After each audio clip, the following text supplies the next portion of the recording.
প্রথম কথা হচ্ছে অ্যান্টি গুন স্কোয়াড, এটা এটা একটা ফ্রাস্ট্রেশনের কথা অ্যাকচুয়ালি। কথাটা হচ্ছে যে বছর পর বছর যুগ যুগ ধরে আমরা চাঁদাবাজির কথা শুনে আসছি।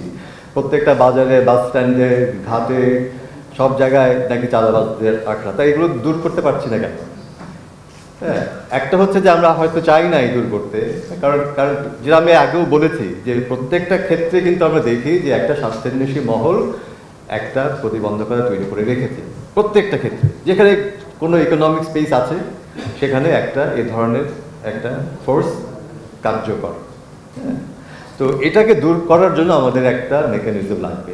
আমরা একটা সাজেস্ট করেছি, অ্যান্টি গুন স্কোয়াড একটা যদি তৈরি করা যায়। অবশ্যই বলতে পারেন যে এটা কিভাবে সাকসেসফুল হবে, হবে কি না। We can think and counter think and rethink. এটা তো এই থিঙ্ক করে তো আর লাভ নাই। আমরা বলছি যে আমরা চেষ্টা করি, we start the job of doing something. এবং এখানে যে করলেই যে রাতারাতি সুফল পাবো সেটাও আমার আশা করা ঠিক নয়।